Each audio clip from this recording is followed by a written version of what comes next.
This is where you hope to be by week 10. We need a couple walls to cover. We forgot to do these structural steel columns. You don't want to leave them exposed.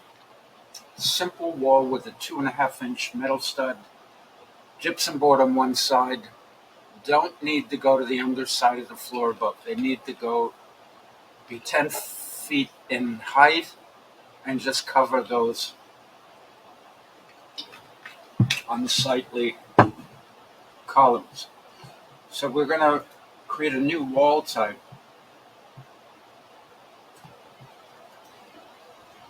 Doesn't matter what wall you select, but we can select this 2-hour chase wall. I know it has a metal stud at the core.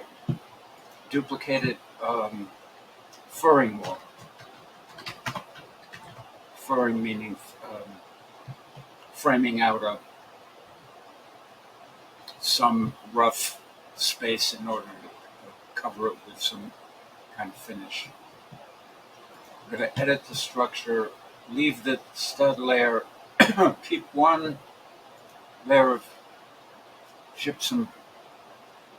one layer, doesn't matter, exterior side, interior side, 50-50 chance you're on either side of this wall. So leave one layer of gypsum board, 5/8 of an inch in the 2.5 metal stud, and okay. And then when you draw it, I drew it in reverse, just go the other way, right? Let's make sure the height of this wall is no taller than it needs to be. It doesn't need to go to the roof. Unconnected, 10 feet. Just peak above the ceiling because the ceiling track has to go against that wall.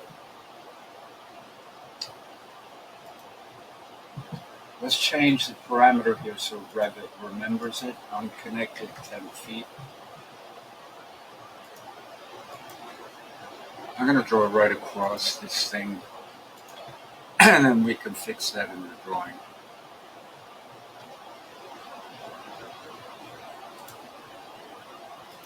Right-clicking allows you to select from recent commands. Right? You normally want to stay, of course, when you build this, you want to stay as tight as possible to the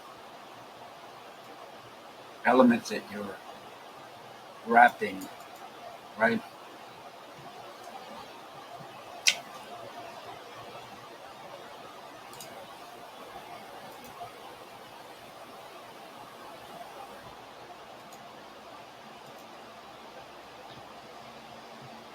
Sorry.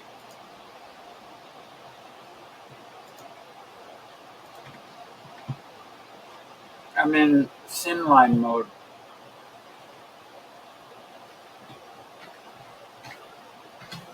Okay.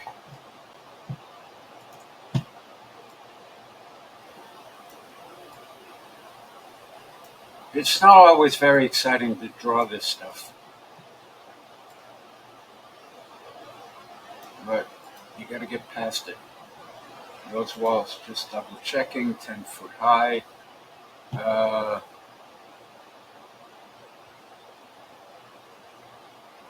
I think that's it. Now we're going to assign rooms. I'm going to save this as this is where we ought to be at week 10. So this is going to get saved. Save as. Oh, let's call this Revit week 10. Week 10 progress. And rooms. That'll be the theme.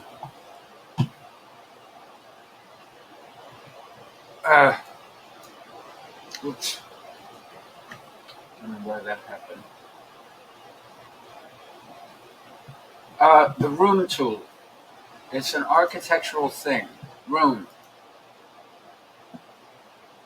Tag on placement is the default. That's what you want. If you highlight, you'll notice this is the one thing I allow myself to automatically draw.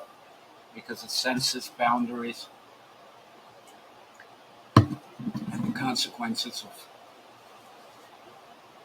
you making a mistake are easily fixable.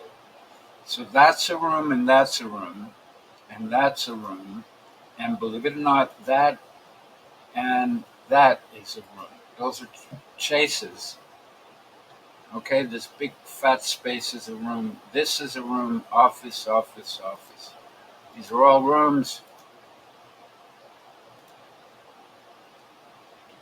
That's a room.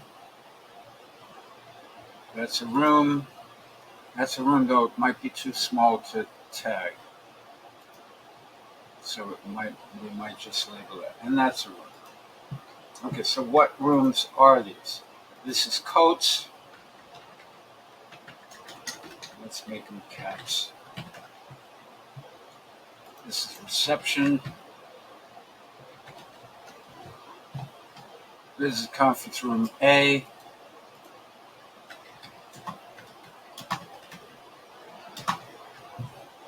This is conference room B.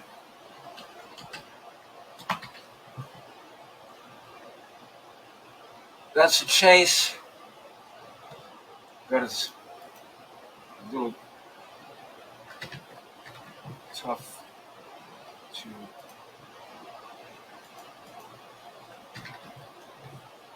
But these are labels. The labels are useful to whoever's looking at the drawing and building it, right? This is an office. These offices are identical. So these are all going to be named office. They're numbered by default. You can also indicate their, by changing the type of the room tag, you can indicate the square footage. You can also indicate the volume, which is not terribly useful unless you're building an aquarium. Wait, I shouldn't say that. It's useful if you're doing any kind of energy modeling, volumetric properties of a room are important. That is a closet. Whoops.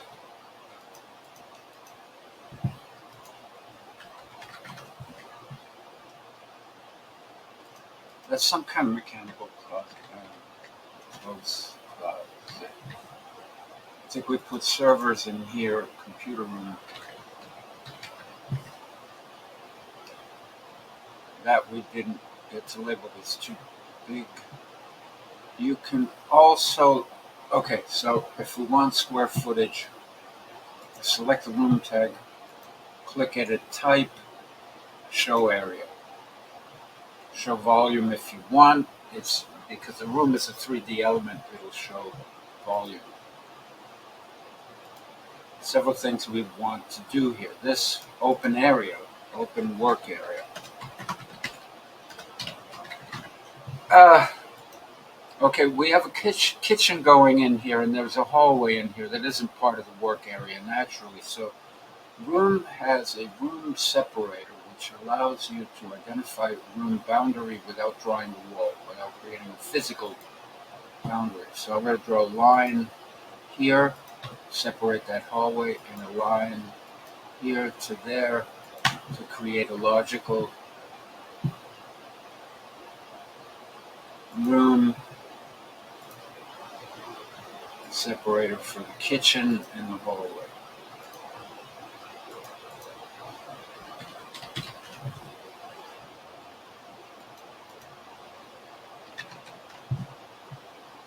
Okay.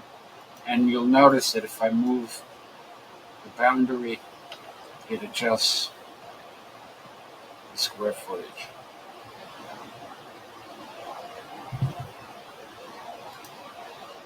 Let's make that 6 feet. For now, we'll dimension all this and do this afterwards. So,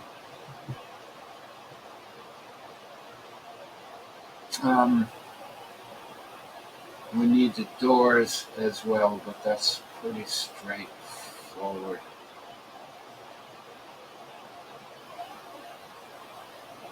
Where are we? So we finish up the doors in the next lesson.